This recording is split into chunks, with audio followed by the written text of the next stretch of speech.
आंधी तूफानों से वो डरते हैं जिनके मन में प्राण बसते हैं। मौत देखकर भी जो हंसते हैं बस उन्हीं के मन में महाकाल बसते हैं। जय महाकाल। दोस्तों, महादेव के भक्तों पर जब भी कोई कष्ट आया है या जब भी कोई परेशानी आती है तो महादेव अपने भक्तों के बचाव के लिए अवश्य ही पहुंचते हैं। बेपरेशानी फिर चाहे कितनी भी बड़ी क्यों ना हो, महादेव के होते हुए महादेव के भक्तों का कोई बाल भी बांका नहीं कर सकता। दोस्तों, अगर आप हमारे चैनल पर नए हैं तो हमारे चैनल को सब्सक्राइब करना ना भूलें और हाँ, बेल आइकन ज़रूर दबाएं। दोस्तों, आज मैं आपको महादेव के ऐसे ही चमत्कार के बारे में बताने जा रहा हूँ। यह घटना वेरावल बंदरगाह यानी कि सोमनाथ नगरी की, जहाँ स्वयं महादेव विराजते हैं। वैसे तो आए दिन हम कोई ना कोई चमत्कार को सुनते रहते हैं। ऐसे ही चमत्कार को लोग दूर दूर से देखने को सोमनाथ महादेव के दर्शन को आते हैं। और यह जो चमत्कारी हादसा है उसे सुनने के बाद आपके रोंगटे खड़े हो जाएंगे और आपकी आत्मा भी महादेव को समर्पित हो जाएगी। दोस्तों, यह घटना छत्तीसगढ़ में रहने वाली प्रिया जी की है और वह महादेव की बहुत बड़ी भक्त हैं। उन्होंने हमें बताया कि एक वक्त था जब मेरे पास कोई काम नहीं था। मैं काम के लिए दर बदर भटकती रहती थी। मेरे घर में मेरे सिवा कमाने वाला कोई और नहीं था।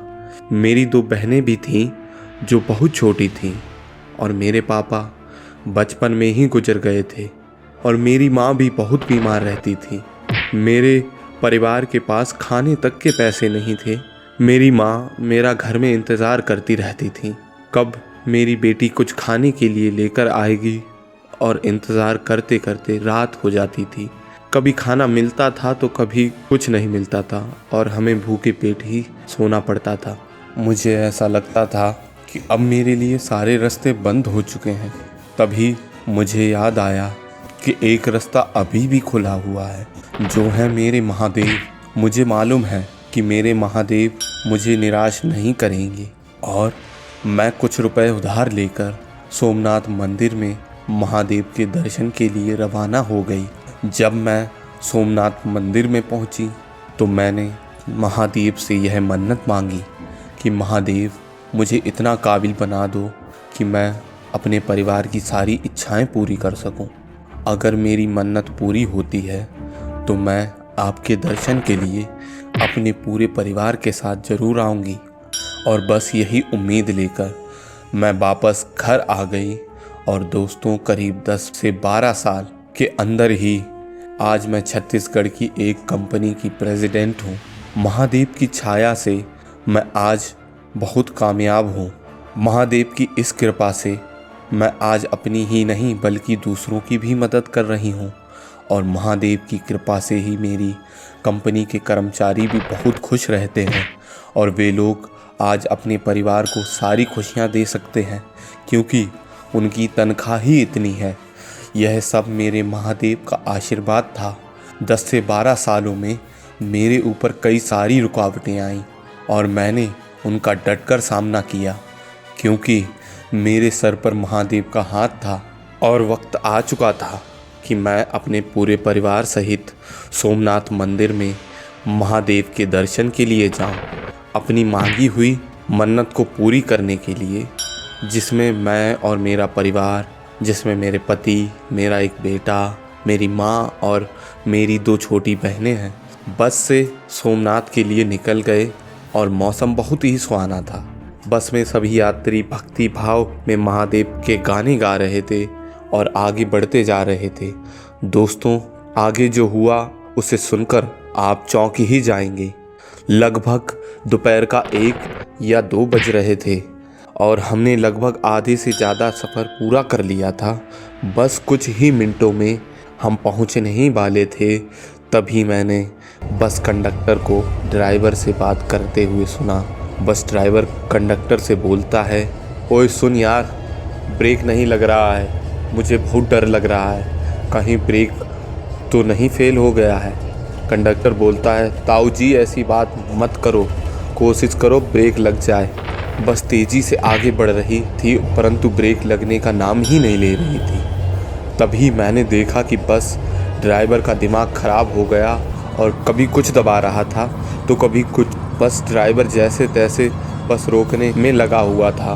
बस रोकने के चक्कर में बस वाले का जैसे ही रोड से ध्यान हटा, वैसे ही बस टायर किसी पत्थर से जाकर टकरा गया और बस का पूरा बैलेंस खराब हो गया। तभी मैंने मन ही मन महादेव को याद किया और महादेव से कहा, महादेव हमारी रक्षा करो, महादेव हमारी रक्षा करो। बस में सभी यात्री बहुत बुरी तरीके से कांप रहे थे। मैं मन ही मन महादेव से विनती कर रही थी, प्रभु हम सबकी रक्षा करना। बस बहुत तेजी से चल रही थी। इतने में बस बहुत बड़े पत्थर से जाकर टकरा जाती है और बस में बैठे सभी यात्री बेहोश हो जाते हैं। जब मुझे होश आया तो मैंने देखा कि हमारी बस का कचूमड़ हो चुका है और बस के आसपास बहुत भीड़ जमा हो रखी है। लोग हमें बस से निकालने में लगे हुए हैं।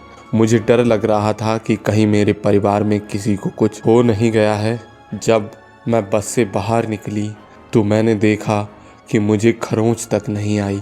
मैंने जब अपने परिवार के एक सदस्य को खोजा और देखा तो मेरे परिवार के लोग बिल्कुल ठीक थे। कंडक्टर और बस ड्राइवर भी सकुशल थे। बस उन्हें थोड़ी बहुत खरोंच आई हुई थी। मैं सोच में पड़ गई कि आखिर इतनी तेजी से बस जाकर उस पत्थर से टकराई और मेरे परिवार वालों को खरोंच तक नहीं आई। ये सब देख के मैं हैरान थी, क्योंकि मेरे लिए किसी चमत्कार से कम नहीं था। तभी मैंने महादेव को धन्यवाद किया और हम तुरंत ही दूसरी बस पकड़कर महादेव के दर्शन के लिए निकल पड़े। महादेव को पुनः धन्यवाद कहा। दोस्तों, किसी ने क्या खूब ही कहा है, मन छोड़ व्यर्थ की चिंता, तू शिव का नाम लिया जा। शिव अपना काम करेंगे, तू अपना काम किए जा। हर हर महादेव। ऐसे ही जानकारियों के लिए जुड़े रहें हमारे चैनल के साथ। और अगर आपको यह वीडियो पसंद आई है तो वीडियो को लाइक करें, चैनल को सब्सक्राइब और साथ ही साथ इस वीडियो को शेयर करना ना भूलें। और हाँ दोस्तों, अगर आपके साथ भी ऐसी ही कोई घटना या चमत्कार हुआ है तो हमें ज़रूर बताएं, ताकि महादेव की महिमा हर जगह फैले। धन्यवाद।